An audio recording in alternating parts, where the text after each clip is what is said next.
Hi everyone, Sean Howard here from Mortgage Architects. So if you're buying a home or you would like to buy a home, one of the first things you should do is get a pre-approval. Why? So that you know how much you can afford, number one. And number two, there's no obligation to getting a pre-approval. There's no commitment to it. So by getting a pre-approval, you can save the rate. What that means is that you can guarantee the rate with the lender that you have the pre-approval with for up to 120 days. And there's no downside, because if the rates go down during that period, then we can get you the lower rate at the time when you actually go and buy the home or make an offer on the home. And if the rates go up, then we can default back to the rate that we have held for you. So there's no real downside.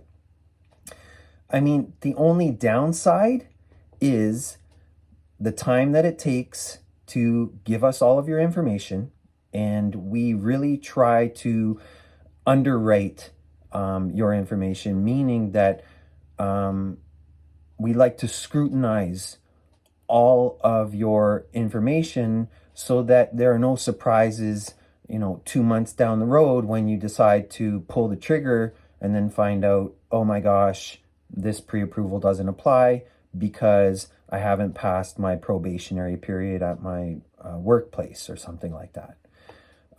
So we really try to do a good job of scrutinizing the information. This is what you miss out on if you do one of those 30-second pre-approvals online. You can tell them anything you want. You can tell them how much you make and you have good credit and so on. You have a down payment and they say, great, you're approved. And then when they actually start to look at everything, when the time comes to it, now you find out you're not approved. So a pre-approval is really, in our industry, we kind of say that it's not worth the paper it's printed on. Unless you really get somebody to look at it carefully. And that's the advantage of using a broker that does that, or going to a bank that actually does that. So that's really important. There are three main things that you have to think about when you're contemplating purchasing a home. The one thing is you need a down payment. The second thing is you need credit.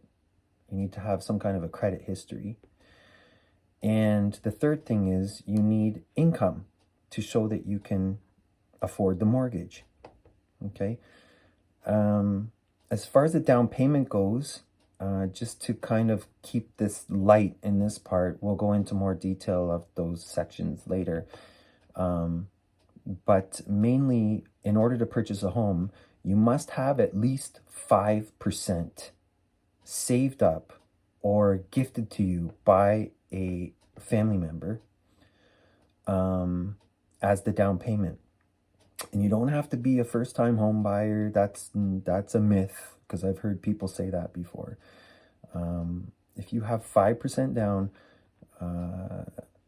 it's the minimum that you need to purchase a home. Now, of course, there are different categories of homes that you're purchasing.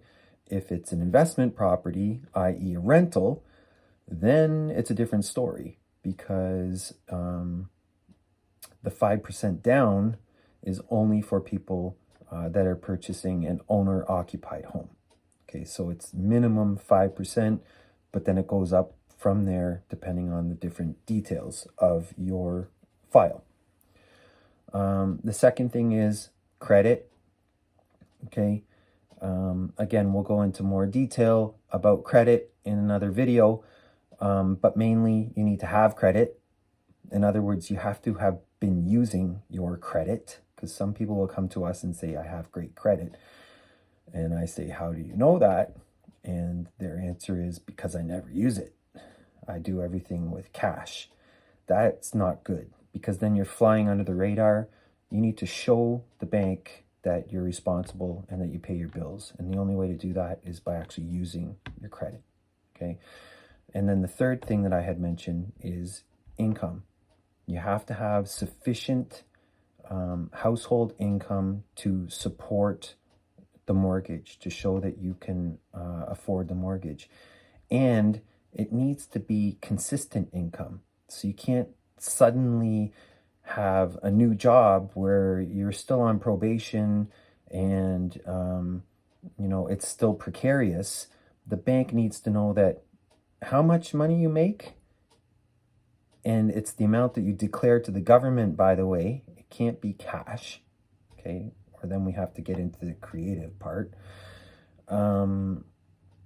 Meaning that, there are alternative lenders that will look at bank statements and so on. But generally speaking, it's how much you declare to the government. That's your income, and you need to show that you've had it for at least 2 years, or it could be less if it's guaranteed income. But definitely 2 years if it's part-time income. And then what we'll do is we'll take the average of the 2 years if it's not guaranteed. And if the amount that you make per year over the last 2 years has gone down, then we have to go with the worst case scenario, which is the lower of the 2 years if it's trending down. Okay. So those are the main points we're going to hit on here. When you're purchasing a home, just to recap, you need a down payment. The amount of the down payment depends on if it's an investment property or if it's an owner occupied, you're going to live in it. Okay. If you're going to live in it, 5% is the minimum. If you are buying an investment property, 20% minimum. You need to have credit, and good credit. The better the credit, the better the terms, the better the rate. And then you need income. Okay, so I hope that helps as an introduction when you're purchasing a home.